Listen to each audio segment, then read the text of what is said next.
आप सारे विद्यार्थियों का अज की क्लास में स्वागत है। सब तो पहला सिलेबस नूं वेख लेंदे हाँ। क्लास शुरू करन तो पहला ये मेरे हाथ विच UGC नेट का सिलेबस है। इसका फर्स्ट यूनिट है साहित्य, साहित्य रूप, साहित्य शास्त्री परंपरा अते साहित्य इतिहासकारी। इसका पहला टॉपिक है साहित्य, जिसके अंडर 4 सब टॉपिक आउंदे ने। इसका दूसरा टॉपिक है साहित्य दे रूप, जिन्हां दे अंडर 2 सब टॉपिक आउंदे ने, एक मध्यकाली रूप ते एक आंदा है आधुनिक रूप। साहित्य दे रूप नूं 2 भागां विच इन्हां ने वंडिया होया है। एक मध्यकाली रूप दे अंदर इन्हां ने वख-वख साहित्य दे रूप दिते होए ने और दूजा आधुनिक रूप दे अंडर भी इन्हां ने कई साहित्य रूपां दा जिक्र किया होया है। आपां शुरुआत करांगे मध्यकाली रूप तो। मध्यकाली रूप तो अज की क्लास की शुरुआत करांगे और इसका पहला टॉपिक है सलोक। जिवें कि आपां साहित्य के रूपों नूं वेखदे हाँ, वख-वख कैटागरीज़ दे विच इन्हां ने साहित्य के रूप रखे हुए ने। ये नहीं कि जो रूप मध्यकालीन दे अंदर वरते गए वो आधुनिक काल के अंदर नहीं वरते जा रहे, बल्कि उन्हां दी वरतों कीती जा रही है। पर ज़्यादा जो विकसित होए या जिन्हां दा विकास जिस काल दे अंदर होया, उन्होंने उसे काल दे अंदर उस साहित्य के रूप दिते हुए ने। तो अज गल करांगे साहित्य दे रूप। ये सब टॉपिक है फर्स्ट यूनिट का और उसनों 2 भागों में वंडिया गया है, एक मध्यकालीन रूप और एक आधुनिक रूप के अंदर। मध्यकालीन रूप का पहला टॉपिक है सलोक। अज गल करांगे सलोक नूं लैके। सलोक की है? जेकर सलोक की गल करिए तो इसका संबंध भारतीय परंपरा नाल है। ये प्राचीन भारतीय परंपरा नाल संबंध रखता है। भारतीय परंपरा नाल इसका संबंध है। दूजी गल आउंदी है कि सलोक दे शाब्दिक अर्थ की ने। जेकर असी सलोक दे शाब्दिक अर्थ करने होण तां सलोक दे शाब्दिक अर्थ हन, शाब्दिक अर्थ हन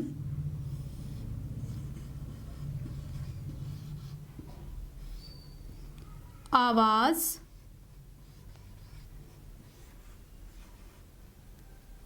गुणा दा वेरवा, गुणा दा वेरवा या गुण। पुकार भी इसका शाब्दिक अर्थ है, पुकार। इसी तरह सिफत करना,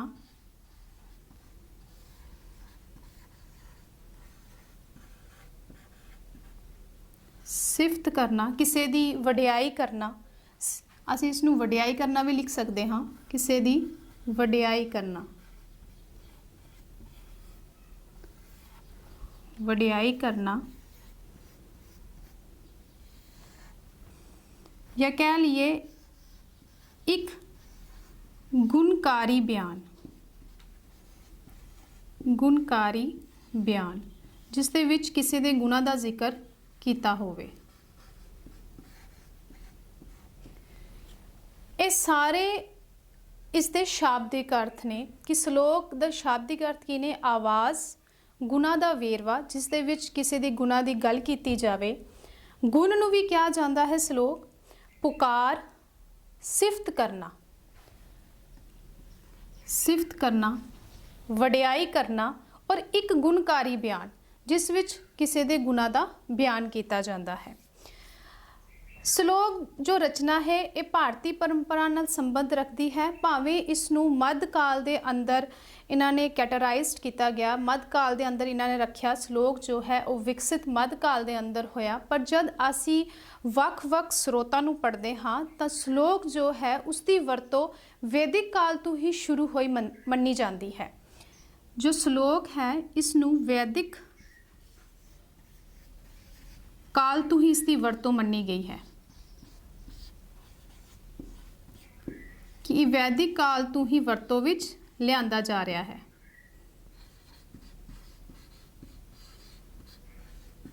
सलोक संस्कृत भाषा का शब्द है।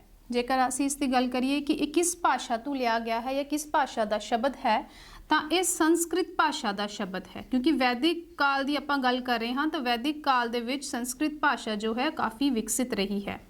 ਸੰਸਕ੍ਰਿਤ ਭਾਸ਼ਾ ਦਾ ਸ਼ਬਦ ਹੈ।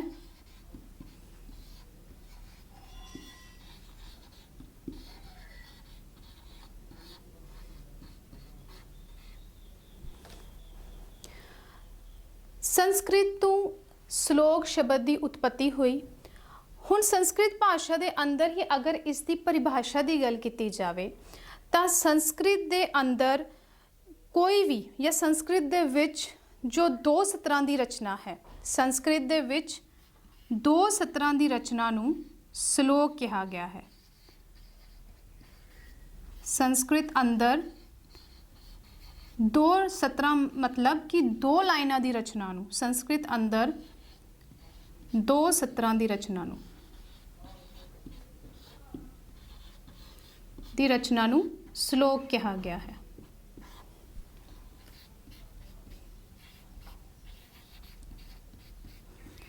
ਆਪਾਂ ਸ਼ਲੋਕ ਪੜ੍ਹਦੇ ਹਾਂ, ਕਈ ਇਸ ਨੂੰ ਸ਼ਲੋਕ ਵੀ ਪੜ੍ਹ ਲੈਂਦੇ ਨੇ।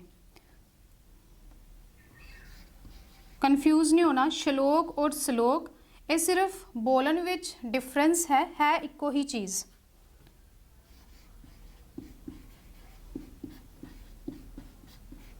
ਸਭ ਤੋਂ ਪਹਿਲੇ ਆ ਗਿਆ ਕਿ ਭਾਰਤੀ ਪਰੰਪਰਾ ਨਾਲ ਸੰਬੰਧ ਰੱਖਦਾ ਹੈ। ਇਸ ਦੇ ਸ਼ਾਬਦਿਕ ਅਰਥ ਵੱਖ-ਵੱਖ ਕਿਤੇ ਦੇ ਦਿੱਤੇ ਗਏ ਨੇ। ਵੈਦਿਕ ਕਾਲ ਤੋਂ ਇਸ ਦੀ ਵਰਤੋਂ ਮੰਨੀ ਜਾਂਦੀ ਹੈ ਔਰ ਸੰਸਕ੍ਰਿਤ ਭਾਸ਼ਾ ਦਾ ਸ਼ਬਦ ਹੈ। ਸੰਸਕ੍ਰਿਤ ਅੰਦਰ 2 ਸਤਰਾਂ ਦੀ ਰਚਨਾ ਨੂੰ मतलब कि 2 ਲਾਈਨਾਂ ਦੀ ਰਚਨਾ ਨੂੰ ਸ਼ਲੋਕ ਕਿਹਾ ਗਿਆ ਹੈ। ਜਾਂ ਉਹਨਾਂ ਦੇ ਵਿੱਚ 2 ਸਤਰਾਂ ਦੇ ਵਿੱਚ ਜੋ ਵੀ ਕਿਸੇ ਚੀਜ਼ ਦਾ ਬਿਆਨ ਕੀਤਾ ਜਾਂਦਾ ਹੈ, ਕਿਸੇ ਚੀਜ਼ ਦਾ ਕਥਨ ਕੀਤਾ ਜਾਂਦਾ ਹੈ, ਕਿਸੇ ਚੀਜ਼ ਹੁਣ ਕਥਨ ਕਿਸ ਚੀਜ਼ ਦਾ ਹੁੰਦਾ ਹੈ, ਆਪਾਂ ਇਸ ਦੇ ਸ਼ਾਬਦਿਕ ਅਰਥ ਵੇਖ ਚੁੱਕੇ ਹਾਂ। ਗੁਣਾ ਦਾ ਵੇਰਵਾ, ਸਿਫਤ ਕਰਨੀ, ਵਡਿਆਈ ਕਰਨੀ, ਭਾਵ ਕਿ ਉਹ ਸਤਰਾਂ ਜਿਸ ਵਿੱਚ ਕੋਈ ਗੁਣ ਦੱਸੇ ਜਾ ਰਹੇ ਹੋਣ ਜਾਂ ਕਿਸੇ ਦੀ ਵਡਿਆਈ ਕੀਤੀ ਜਾ ਰਹੀ ਹੋਏ, ਕਿਸੇ ਦੀ ਸਿਫਤ ਕੀਤੀ ਜਾ ਰਹੀ ਹੋਵੇ, ਭਾਵ ਕਿ ਕਿਸੇ ਵੀ ਤਰ੍ਹਾਂ ਦਾ ਕੋਈ ਕਥਨ ਕੀਤਾ ਜਾ ਰਿਹਾ ਹੋਵੇ, 2 ਸਤਰਾਂ ਦੀ ਰਚਨਾ ਨੂੰ ਸੰਸਕ੍ਰਿਤ ਦੇ ਅੰਦਰ ਸ਼ਲੋਕ ਕਿਹਾ ਗਿਆ ਹੈ। ਹੁਣ ਸੰਸਕ੍ਰਿਤ ਦੀ ਜਦ ਆਪਾਂ ਗੱਲ ਕਰਦੇ ਹਾਂ ਤਾਂ ਆਪਾਂ ਸਾਰੇ ਜਾਣਦੇ ਹਾਂ ਕਿ ਸੰਸਕ੍ਰਿਤ ਭਾਸ਼ਾ ਦੇ ਅੰਦਰ ਜਿਤਨੀਆਂ ਵੀ ਰਚਨਾਵਾਂ ਕੀਤੀਆਂ ਗਈਆਂ ਨੇ ਉਹ ਗ੍ਰਾਮਰ ਪੱਖੋਂ ਕਾਫੀ ਮਜ਼ਬੂਤ ਰਹੀਆਂ ਨੇ। ਉਹਨਾਂ ਦੇ ਅੰਦਰ ਗ੍ਰਾਮਰ ਦੀ ਕਾਫੀ ਵਰਤੋਂ ਕੀਤੀ ਗਈ ਹੈ। ਤਾਂ ਸ਼ਲੋਕ ਜੋ ਹੈ ਇੱਕ ਛੰਦ ਬੰਦ ਰਚਨਾ ਹੈ। ਛੰਦਾਂ ਦੀ ਵਰਤੋਂ ਜੋ ਹੈ ਉਹ ਸ਼ਲੋਕ ਦੇ ਅੰਦਰ ਕੀਤੀ ਜਾਂਦੀ ਹੈ, ਭਾਵ ਕਿ ਇਸ ਦੇ ਅੰਦਰ ਛੰਦ ਰੂਪ ਵਰਤਿਆ ਜਾਂਦਾ ਹੈ। छंद रूप दी रचना है ये। मैं शॉर्ट लिख रही हाँ, आप जी ये शॉर्ट पॉइंट्स टेक डाउन कर लेना, बाद विच आप इसनू एलैबोरेट करके लिख सकते हो। छंदां दे विच भाव कि छंद जो ने उस श्लोक दे अंदर ਆਪਾਂ ਵੇਖ ਸਕਦੇ ਹਾਂ। ਸ਼ਲੋਕ ਦੀ ਰਚਨਾ ਜੋ ਹੈ ਉਹ ਛੰਦਾਂ ਦੇ ਅੰਦਰ ਕੀਤੀ ਜਾਂਦੀ ਹੈ। ਜੇਕਰ ਸੰਸਕ੍ਰਿਤ ਦੀ ਗੱਲ ਕਰੀਏ ਤਾਂ ਸੰਸਕ੍ਰਿਤ ਦਾ ਜੋ अनुष्टपट छंद है, जो श्लोक है संस्कृत भाषा के अंदर श्लोक अनुशूप, कई जगह तुहानू अनुशटुप भी लिखा हुआ मिलेगा। श्लोक अनुशूप या अनुष्टपट छंद दा पुराना नाम है। दा पुराना नाम है।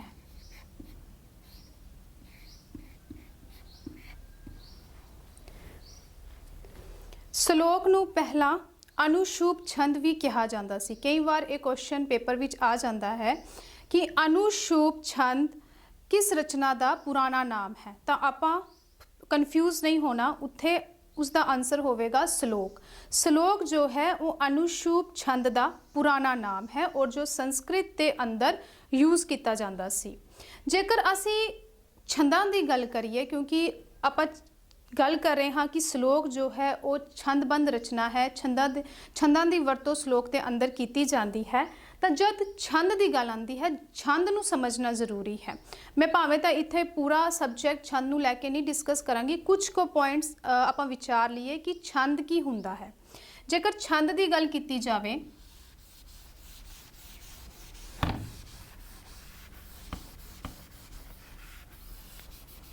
ਛੰਦ ਕੀ ਹੈ? ਬਰੀਫ ਇਜ਼ ਦੀ ਐਕਸਪਲੇਨੇਸ਼ਨ ਇੱਥੇ ਡਿਫਾਈਨ ਕਰਦੇ ਹਾਂ ਕਿ ਛੰਦ ਕੀ ਹੈ। ਛੰਦ ਦੇ ਅੰਦਰ ਬਹੁਤ ਸਾਰੀ ਚੀਜ਼ਾਂ ਦਾ ਹੋਣਾ ਜ਼ਰੂਰੀ ਹੈ, ਜਿਵੇਂ ਕਿ ਮਾਤਰਾ, ਗਣ, ਯਤੀ, ਗਤੀ ਆਦਿ। छंद ਆਪਾਂ कह लिए कि छंद जो है वो एक वजन तोल जो है वो रचना है जिसके अंदर बहुत सारिया चीज़ों का ध्यान रखा जाता है। एक ऐसी रचना जिसके अंदर मात्रा की प्रॉपर वरतों की जाती है, गण की प्रॉपर वरतों की जाती है कि किन्ने अखर ने, किन्ने उसदे विच धुनियां उच्चारण कीतियां गईयां ने, गति दी कि किस स्पीड नाल है, या यति कि उत्थे किथे किथे विराम जो है चिन्ह आपां लगाना है। भाव कि वो रचना जिस दे अंदर ग्रैमर दे सारे नियमां दा पालन किया जाता है। सारे तो नहीं आपां कह सकते, पर कुछ को नियमां दा पालन जिस रचना दे अंदर किया जाता है उसनूं छंद कहा जाता है। हुण जेकर असी श्लोक दे अंदर छंद की गल कर रहे हाँ तो इत्थे 3 चीज़ों का होना बड़ा जरूरी है। भाव कि गति ते यति, जब असी गति यति ते ताल का भी होना, ताल, ये जड़ियाँ चीज़ां ने इन्हां दा होना जरूरी है श्लोक दे अंदर।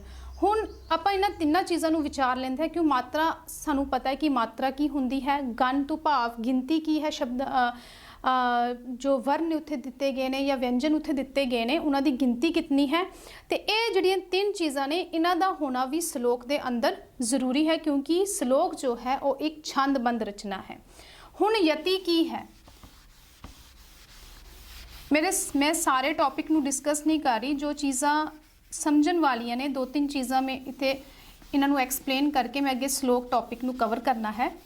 जेकर असी ताल की गल करिए तो ताल की है?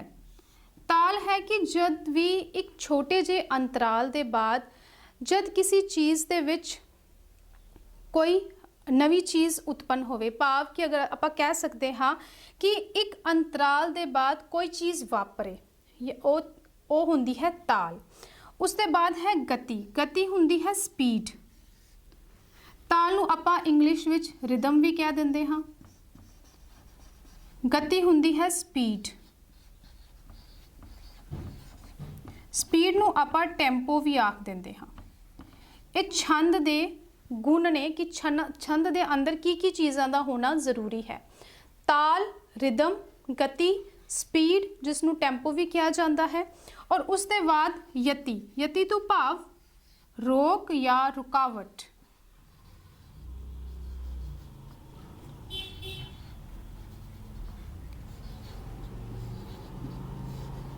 रुकावट या इत्थे आपां विराम भी यूज़ कर सकते हाँ, क्योंकि जब आप किसी चीज़ नूं पढ़ते हाँ तो विच ठहराव आउंदा है, किसी चीज़ ते जाके किसी अखरां ते जाके आप रुकते हाँ, विराम चिन्ह लगाते हाँ, तो उसनूं यति कहा जाता है।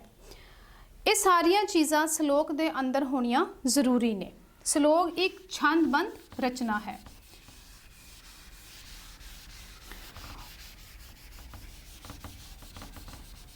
इस चीज़ की गल कर चुके हाँ कि जो श्लोक है अनुशूप छंद का पुराना नाम है। हुण इसकी वरतों सब तो पहला किसने की? इस छंद की वरतों जेकर क्वेश्चन पेपर विच ये आ जाए कि अनुशूप छंद की वरतों सब तो पहला किसने की, तो ये वरतों की सी ऋषि वाल्मीकि ने। ऋषि वाल्मीकि ने इस छंद की वरतों की सी, या इनडायरैक्टली कह लिए कि श्लोक की जो वरतों है वो ऋषि वाल्मीकि ने की सी। उसके बाद आ जाता है कि श्लोक नू इंग्लिश विच भी, इंग्लिश लैंग्वेज दे विच इसनू वर्ड्स कहा जाता है। ਸ਼ਲੋਕ ਨੂੰ ਜੇਕਰ ਆਪਾਂ ਗੱਲ ਕਰੀਏ ਇੰਗਲਿਸ਼ ਲੈਂਗੁਏਜ ਦੀ, ਇੰਗਲਿਸ਼ ਭਾਸ਼ਾ ਦੇ ਵਿੱਚ, ਅੰਗਰੇਜ਼ੀ ਭਾਸ਼ਾ ਦੇ ਵਿੱਚ ਇਸ ਨੂੰ ਵਰਸ ਕਿਹਾ ਜਾਂਦਾ ਹੈ, ਵਰਸ ਕਿਹਾ ਜਾਂਦਾ ਹੈ। ਹੁਣ ਜਦ ਅਸੀਂ ਸੰਸਕ੍ਰਿਤ ਦੀ ਗੱਲ ਕਰਦੇ ਹਾਂ ਤਾਂ ਸੰਸਕ੍ਰਿਤ ਦੇ ਅੰਦਰ ਜੋ ਮੈਕਸਿਮਮ ਛੰਦ ਵਰਤਿਆ ਗਿਆ ਹੈ ਉਹ ਅਨੁਸ਼ੂਪ ਛੰਦ ਵਰਤਿਆ ਗਿਆ ਹੈ। ਜੋ ਸੰਸਕ੍ਰਿਤ ਦੇ ਅੰਦਰ ਜੋ ਗ੍ਰੰਥ ਲਿਖੇ ਗਏ ਨੇ ਜਾਂ ਜਿਨ੍ਹਾਂ ਛੰਦ ਦੀ ਸਭ ਤੋਂ ਜ਼ਿਆਦਾ ਵਰਤੋਂ ਕੀਤੀ ਗਈ ਹੈ ਤਾਂ ਉਹ ਅਨੁਸ਼ੂਪ ਛੰਦ ਵਰਤਿਆ ਗਿਆ ਹੈ। ਤਾਂ ਅਨੁਸ਼ੂਪ ਛੰਦ ਜੋ ਹੈ ਉਹ ਸ਼ਲੋਕ ਦਾ ਪੁਰਾਣਾ ਨਾਮ ਹੈ। ਇਸ ਲਈ ਸੰਸਕ੍ਰਿਤ ਦੀ ਮੈਕਸਿਮਮ ਰਚਨਾਵਾਂ ਜੋ ਨੇ ਉਹ ਸ਼ਲੋਕ ਦੇ ਰੂਪ ਵਿੱਚ ਹੀ ਨੇ। ਸੰਸਕ੍ਰਿਤ ਵਿੱਚ ਸੰਸਕ੍ਰਿਤ ਦੀ ਹਰ ਰਚਨਾ ਨੂੰ ਸ਼ਲੋਕ ਹੀ ਕਿਹਾ ਜਾਂਦਾ ਹੈ।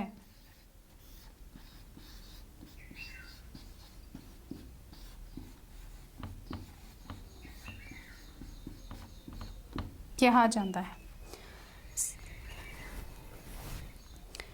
ਸੰਸਕ੍ਰਿਤ ਦੇ ਵਿੱਚ ਇਸ ਛੰਦ ਦੀ ਸਭ ਤੋਂ ਜ਼ਿਆਦਾ ਵਰਤੋਂ ਕੀਤੀ ਗਈ ਹੈ, ਅਨੁਸ਼ੂਪ ਛੰਦ ਨੂੰ। ਇਸ ਲਈ ਆਪਾਂ ਕਹਿ ਸਕਦੇ ਹਾਂ ਕਿ ਸੰਸਕ੍ਰਿਤ ਦੀ ਹਰ ਰਚਨਾ ਨੂੰ ਸ਼ਲੋਕ ਹੀ ਕਿਹਾ ਜਾਂਦਾ ਹੈ। ਹਰ ਤਾਂ ਨਹੀਂ ਕਹਿ ਸਕਦੇ ਪਰ ਲਗਭਗ ਹਰ ਰਚਨਾ ਨੂੰ, ਲਗਭਗ ਹਰ ਰਚਨਾ ਨੂੰ, ਮੈਕਸਿਮਮ ਹਰ ਰਚਨਾ ਨੂੰ ਸ਼ਲੋਕ ਹੀ ਕਿਹਾ ਜਾਂਦਾ ਹੈ। ਹੁਣ ਆਪਾਂ ਗੱਲ ਕਰਦੇ ਹਾਂ, ਇਹ ਤਾਂ ਸੀ ਕਿ ਸ਼ਲੋਕ ਕੀ ਹੈ, ਇਹ ਸ਼ਬਦ ਕਿੱਥੋਂ ਉਪਜਿਆ, ਕਿਵੇਂ ਸਾਡੇ ਸਾਹਮਣੇ ਆਇਆ, ਇਸ ਦੀ ਵਰਤੋਂ ਕਿਵੇਂ ਕੀਤੀ ਗਈ, ਸਭ ਤੋਂ ਪਹਿਲੇ ਵਰਤੋਂ ਕਿਸ ਨੇ ਕੀਤੀ, ਇਹ ਸਾਰੀਆਂ ਮੇਨ ਚੀਜ਼ਾਂ ਸਨ। ਸ਼ਲੋਕ ਕਿਸ ਰੂਪ ਵਿੱਚ ਹੁੰਦਾ ਹੈ, ਛੰਦ ਰੂਪ ਵਿੱਚ ਸ਼ਲੋਕ ਹੁੰਦਾ ਹੈ। ਹੁਣ ਆਪਾਂ ਕਰਦੇ ਹਾਂ ਕਿ ਸ਼ਲੋਕ ਅਸਲ ਵਿੱਚ ਹੈ ਕੀ, ਸ਼ਲੋਕ ਦਾ ਜੋ ਮੇਨ ਮੋਟਿਵ ਹੈ, ਜੋ ਮੇਨ ਮਕਸਦ ਹੈ ਉਹ ਕੀ ਹੈ। ਜੇਕਰ ਅਸੀਂ ਸ਼ਲੋਕ ਦੇ ਮੇਨ ਮਕਸਦ ਨੂੰ ਸਮਝੀਏ ਤਾਂ ਸ਼ਲੋਕ ਉਹ ਕਾਵ ਰਚਨਾ ਹੈ ਜਿਸ ਦੇ ਵਿੱਚ ਸੰਜਮ ਤੇ ਸੰਖੇਪਤਾ ਹੁੰਦੀ ਹੈ। ਸ਼ਲੋਕ ਜੋ ਹੈ ਉਹ ਕਾਵ ਰਚਨਾ ਹੈ। ਇਸ ਦਾ ਮੇਨ ਮੋਟਿਵ, ਮੇਨ ਮਕਸਦ ਜੋ ਹੈ, ਮੇਨ ਪਰਿਭਾਸ਼ਾ ਜੋ ਹੈ ਉਹ ਇਹ ਹੈ ਕਿ ਸ਼ਲੋਕ ਜੋ ਹੈ ਇਹ ਉਹ ਕਾਵ ਰਚਨਾ ਹੈ, ਉਹ ਕਾਵ ਰਚਨਾ ਹੈ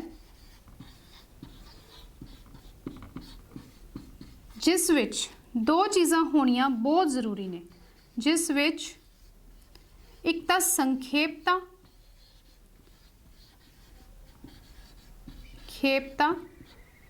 ਤੇ ਦੂਜਾ ਸੰਜਮ।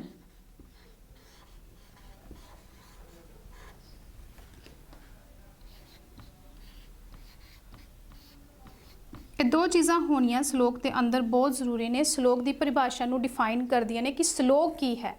ਇੱਕ ਤਾਂ ਸੰਖੇਪਤਾ, ਭਾਵ ਕਿ ਬਰੀਫ ਹੋਣਾ ਚਾਹੀਦਾ ਹੈ ਸ਼ਲੋਕ, ज़्यादा लंबेरी रचना नहीं होनी चाहिए।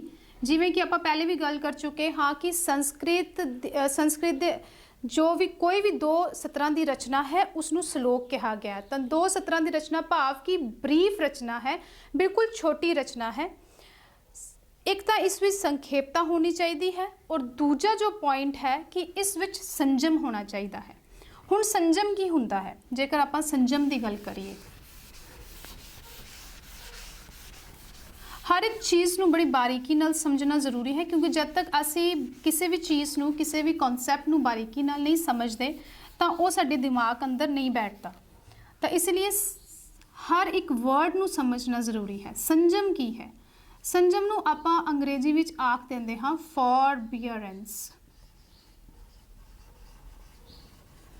फॉरबीयरेंस या कह लीए पेशेंस भाव कि सबर होना, सहन शक्ति कि असी किसी चीज़ नूं कितना बर्दाश्त कर सकते हाँ, सहन शक्ति।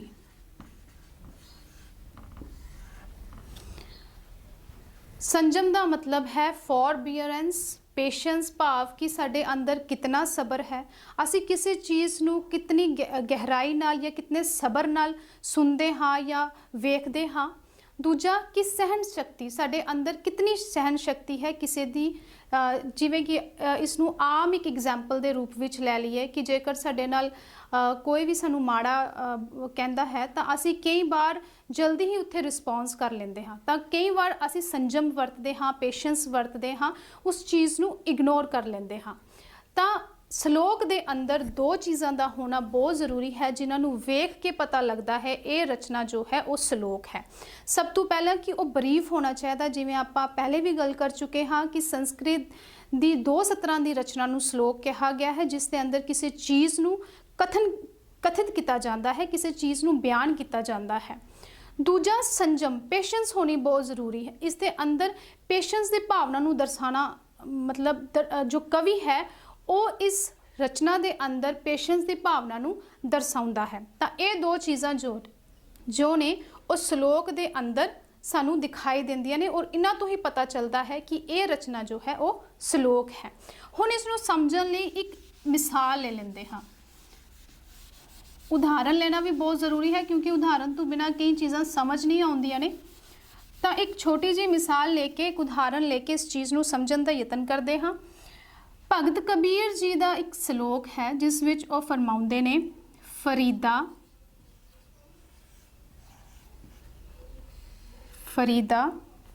जे तै मारन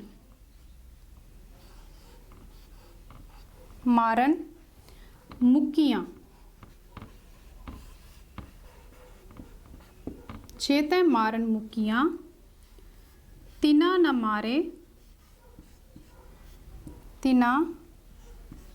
मारे घूं।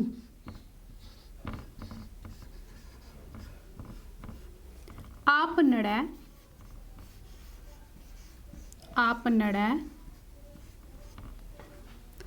घर जाइए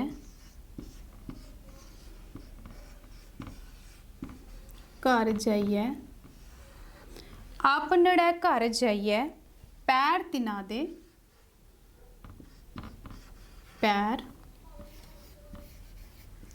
दे चुम।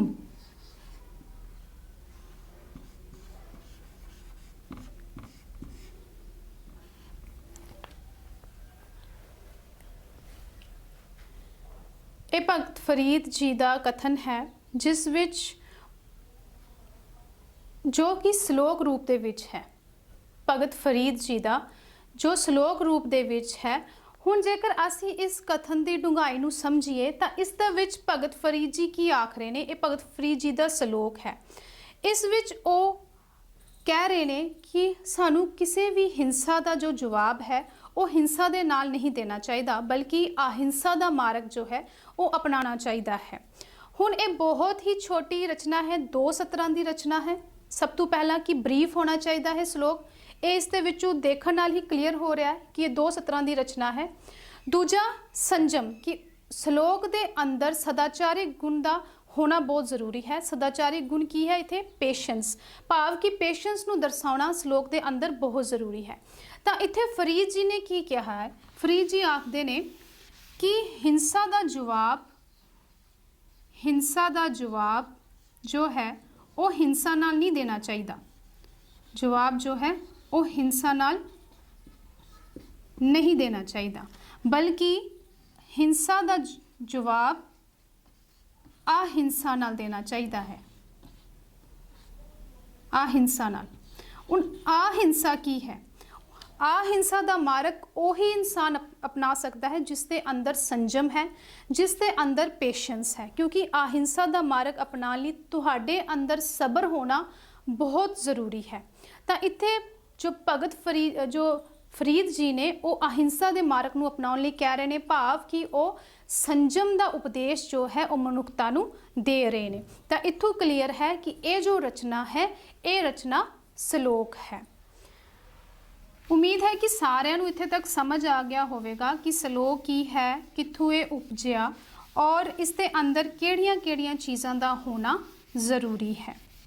ये कुछ कॉन्सैप्ट सन, कुछ विचारां सन सलोक नूं लैके कि सलोक की है, सब तो पहला जद भी जेकर तुहानू सब्जैक्टिव पेपर भी आउंदा है तो उस दे विच भी तुसी लिख सकते हो कि श्लोक जो है वो संस्कृत का शब्द है, इसके शाब्दिक अर्थ ये हुंदे ने, या ये जो है इसका पुराना नाम जो है अनुशूप छंद इसनू कहा जाता सी, बाल्मीकि ने इसकी वरतों की। ये सब गल्लां लिख के उसके बाद तुसी एक मिसाल भी दे सकते हो कि इस एक छोटी रचना है और इसके विच भगत फरीद जी जो ने वो पेशेंस नू दर्शा रहे ने।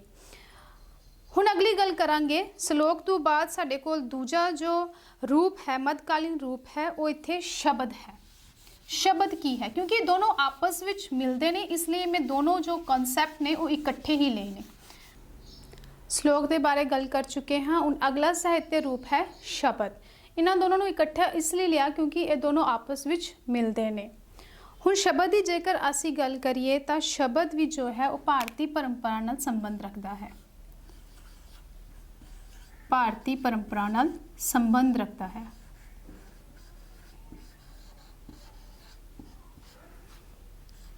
दूजा इसके बारे जो गल है वो ये है कि शब्द जो है वो आध्यात्मिक रचना है। भावें श्लोक भी जो है वो आध्यात्मिक रचना है, दोवें ही आध्यात्मिक रचनावां ने जो साडे अंदर आत्मिक प्रकाश कर दिया ने।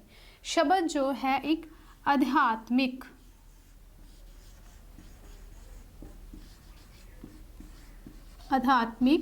रचना है।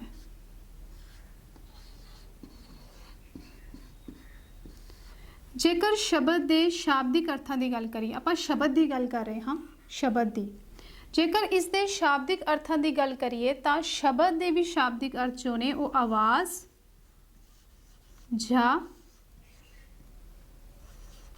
या धुन है। आवाज़ या धुन इसके शाब्दिक अर्थ ने शब्द के। आवाज़ की गल आपां श्लोक विच भी कर ली है कि श्लोक के भी जो शाब्दिक अर्थ ने वो आवाज़ है, भावें इस तो अलावा भी इसके शाब्दिक अर्थ आपां कीते ने, पर शब्द के जो शाब्दिक अर्थ ने वो है आवाज़ या धुन, क्योंकि धुन तो ही शब्द की उत्पत्ति हुंदी है। साडे मूँह विचों अगर असी इसनू भाषा विज्ञान दे नाल जोड़ के देखिए, धुनी विज्ञान के अंदर जेकर इसका अध्ययन करिए तो धुन तो ही शब्द की उत्पत्ति होंदी है। वख-वख धुना जो ने वो शब्द नू जन्म देंदियां ने। वख-वख धुना, ये भाषा विज्ञान की गल कर रहे हाँ। वख-वख धुना जो ने उन्हां तों शब्द की उत्पत्ति होंदी है।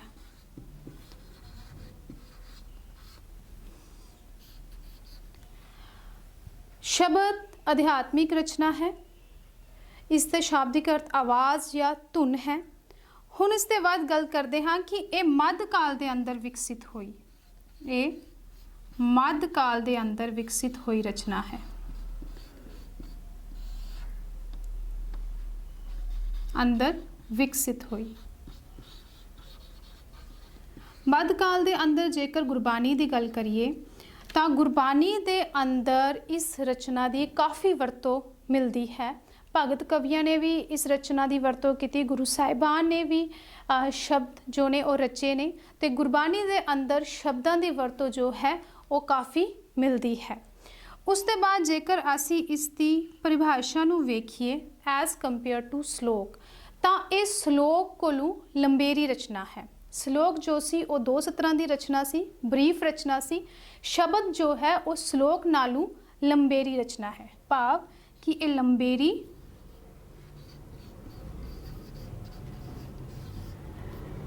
रचना है। श्लोक के अंदर आपां गल कीती सी कि श्लोक के अंदर सदाचारिक गुणां नूं दर्शाया जाता है, नैतिकता नूं दर्शाया जाता है। पर शब्द जो है, शब्द के अंदर ये दोनों गुण तो हुंदे ही ने, पर शब्द का जो मेन मकसद है वो इन्हां दोनों गुणां दे नालों प्रभु परमात्मा की भगती वल ज़्यादा ध्यान दिता गया है। भाव कि शब्द के अंदर गुरु या ईश्वर की वडियाई की गई है। जेकर असी शब्द की गल करिए तो ये रचना, ये श्लोक तो लंबेरी रचना है और इसके अंदर गुरु और ईश्वर दी वधेरे वडियाई की गई है।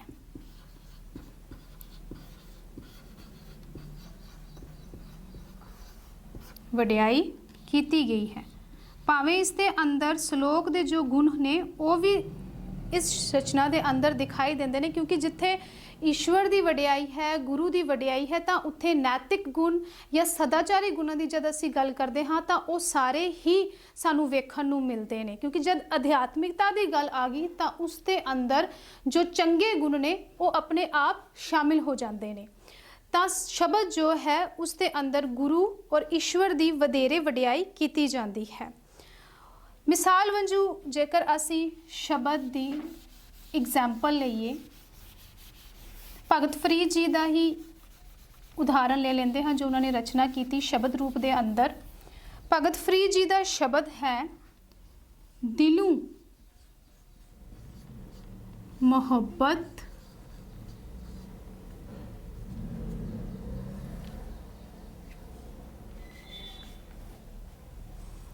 दिलों मोहब्बत जिन से सच्चिया।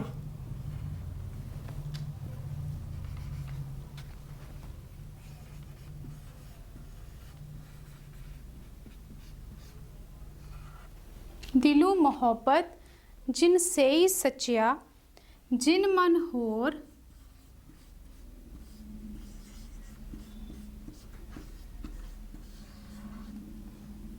जिन मन होर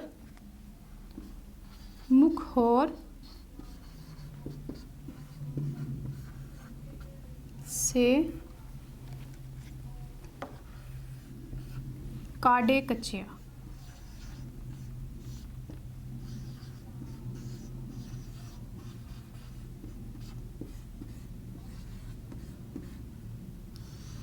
ये भगत फरीद जी का शब्द है जिसका ये पहला बंद है। हुण शब्द की एक होर गल कि शब्द जो है उसके अंदर कई तरह के बंद होंदे ने, कई बार 5 या 4, कई बार इन्हां तो वध भी हो जाते हैं।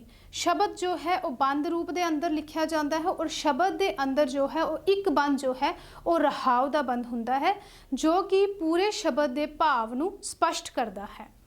तो ये भगत फरीद जी का शब्द है जिसके अंदर इसके 4 बंद ने, इस शब्द के 4 बंद ने तो एक रहाव का बंद है। और इस शब्द के अंदर जो भगत फरीद जी ने वो परमात्मा के प्रशंसा, परमात्मा के वख-वख रूपों की प्रशंसा कर रहे हैं। तो ये सी शब्द के बारे च, शब्द की है, श्लोक की है। श्लोक नालू शब्द लंबेरी रचना है, दोनों ही भारतीय परंपरा नाल जुड़े हुए ने और दोनों का लिखण का ढंग भी वखरा वखरा है। उम्मीद है कि अज की क्लास विच आप जी नूं ये 2 साहित्य के रूप काफ़ी समझ आ गए होवोंगे। कुछ चीज़ां रह भी जांदियां ने, जेकर इस तो वध भी तुसीं जानते हो तो कमेंट करके लिख सकते हो ताकि असीं भी अपनी जानकारी विच वाधा कर सकीए। तो अज की वीडियो विच इतना ही कि श्लोक ते शब्द 2 साहित्य रूप दे विच की सी और इन्हां दे रिलेटिड की चीज़ां आउंदियां ने। अगली क्लास विच इन्हां दे अगे ही जो यूनिट 1 के अंदर जो वख-वख मध्यकालीन रूप दिते गए ने, काफ़ी, बारामाह, सिहरफी, किस्सा, वार, जंगनामा, तो इन्हां सारिਆਂ उपर विचार करांगे। अज की क्लास विच इतना ही। धन्यवाद।